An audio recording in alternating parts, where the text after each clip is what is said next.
Le soleil d'été baigne New York d'une lumière dorée. Nous sommes en 1954 et la ville bourdonne de vie. Les klaxons des voitures retentissent, les gens rient et l'odeur du pain frais s'échappe des boulangeries. Aujourd'hui, quelque chose de très spécial va se passer. L'air vibre d'excitation. Dans un magnifique jardin, des rubans blancs flottent et la musique s'élève dans le vent. Nous sommes à un mariage où tous les visages rayonnent d'espoir et de promesses. Connie Corleone, resplendissante dans sa robe, est le centre de la fête. Son rire est clair et léger, mais ses yeux révèlent le lourd héritage de sa famille. Le jardin scintille de rires et de tintements de verre. Des enfants courent entre les tables et de vieux amis s'embrassent sous des guirlandes lumineuses. La joie remplit chaque recoin, mais des ombres rôdent en périphérie. Derrière la musique et les festivités, dans un bureau faiblement éclairé, le père de la mariée est assis. Sa présence est puissante, son silence plus éloquent que n'importe quel toast. C'est Vito Corleone, le parrain. Ses yeux, profonds et remplis de savoir, n'échappent à rien. Les invités prononcent son nom avec révérence et une pointe de crainte. La tradition sicilienne dicte ce jour. Aucune requête n'est refusée le jour du mariage d'une fille.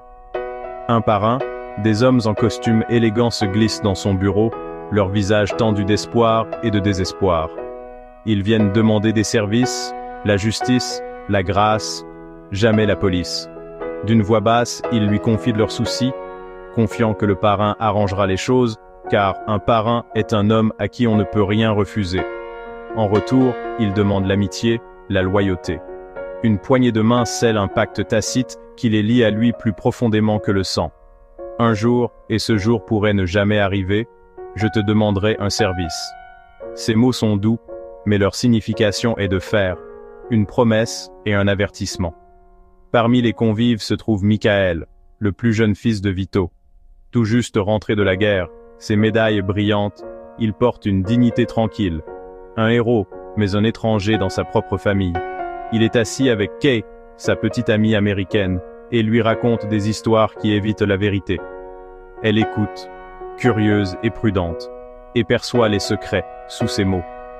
C'est ma famille, Kay, ce n'est pas moi. La voix de Michael est pleine d'espoir, mais le doute vacille dans ses yeux.